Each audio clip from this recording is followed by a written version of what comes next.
Bonjour à tous et bienvenue dans cette nouvelle vidéo. Aujourd'hui nous allons voir comment ont été construits en premier lieu les 21 caissons constituant le brise-lames pour protéger la plateforme pétrolière au large des côtes sénégalo-mauritaniennes. Et en second lieu, la construction de la plateforme elle-même. Des structures extraordinaires construites dans le respect des normes internationales strictes en matière de qualité et de sécurité. Cette vidéo est la continuité de celle qui est parue sur la chaîne il y a quelques jours.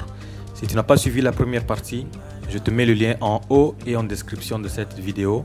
Comme ça, tu pourras aller la voir à tout moment. En même temps, si tu n'es pas encore abonné à la chaîne, je t'invite à t'abonner à la chaîne et à activer la cloche des notifications pour ne pas manquer nos prochaines vidéos. Commençons par la construction des 21 caissons qui constituent le brise-lames en mer pour protéger la plateforme pétrolière des vagues de l'Atlantique. Ces caissons sont des superstructures en béton armé. Les superstructures en béton armé sont des éléments de construction essentiels pour les ponts, les bâtiments industriels, les immeubles de grande hauteur et bien d'autres types de projets de construction tels que celui que nous sommes en train de traiter. Nous allons expliquer les différentes étapes de construction d'un caisson. C'est le même processus que l'on reproduit pour tous les autres. Un caisson fait 55 mètres de long, 28 mètres de large et 32 mètres de hauteur, ce qui est l'équivalent d'un immeuble de 10 étages. Tout ceci pour un poids total de 16 000 tonnes. Au port de Dakar, l'ère de préfabrication des caissons est entièrement gagnée sur la mer. La ligne de préfabrication comporte 5 stations. La fabrication d'un caisson s'étale sur 40 jours par unité et se décompose également en 5 étapes distinctes. Les 5 stations correspondent aux 5 étapes.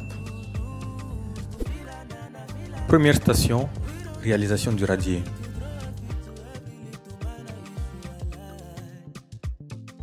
Deuxième station, réalisation des voiles verticaux. Troisième station, réalisation de la dalle supérieure et du mur chasse-mer. Quatrième station, maturation du béton. Cinquième station, équipement pour les phases de remorquage et d'installation.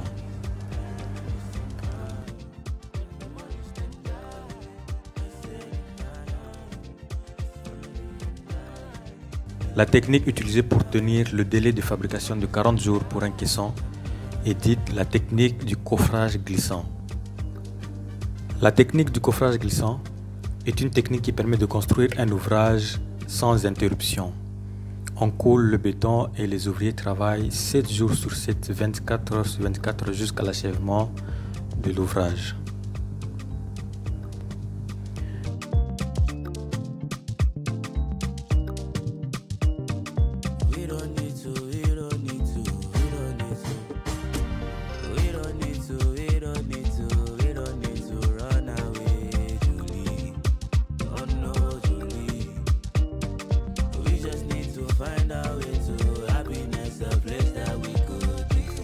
Une fois les 5 étapes achevées, les caissons sont chargés sur une barge submersible qui a pour mission de les mettre en flottaison dans la baie de Dakar afin d'atteindre la profondeur minimum de 30 mètres nécessaire à la mise à l'eau du caisson. Une fois en flottaison, le caisson est remorqué vers un des 7 mouillages temporaires préparés dans la baie. Ces positions de stockage permettent d'attendre la fenêtre météorologique propice au remorquage vers le site d'installation. La pose des caissons commence par le centre du brise-lames pour progresser vers les extrémités afin d'offrir 2 fronts de pose potentiels. Cette étape a été franchie avec succès grâce au dévouement et à l'implication de toutes les équipes mobilisées sur le chantier pour la fabrication et le déchargement des caissons.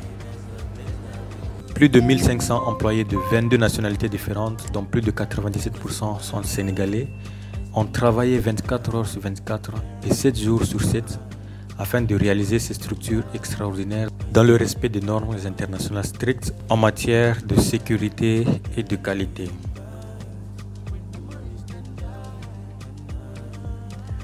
La deuxième partie du projet concerne la plateforme proprement dite. Après le coulage du dernier caisson, c'est maintenant à la construction de la plateforme de transfert de gaz. la construction des infrastructures du hub a démarré par l'installation des pieux à l'aide d'une plateforme élévatrice. Cette plateforme mixte acier-béton repose sur des pieux de diamètre 1800 mm.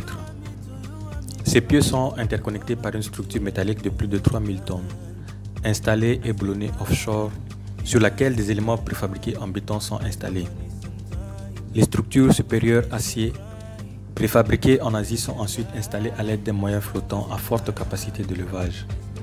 L'opération qui s'est déroulée en décembre 2021 en Chine impliquait le levage de 4 modules sur le pont du FPSO. Tous les modules ont été installés avec succès sur le pont en une semaine seulement. Le projet a débuté fin 2020 et a nécessité plus de 7 millions d'heures de travail. Cela inclut le cumul des heures de travail de tous les employés du projet.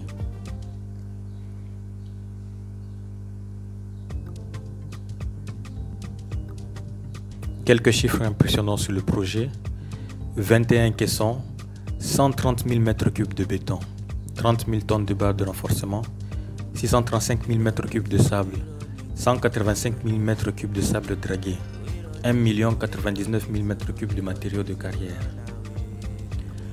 Comme vous avez pu le voir, la construction d'une superstructure est un processus complexe qui nécessite une planification minutieuse, des compétences techniques et une attention particulière à la sécurité des travailleurs.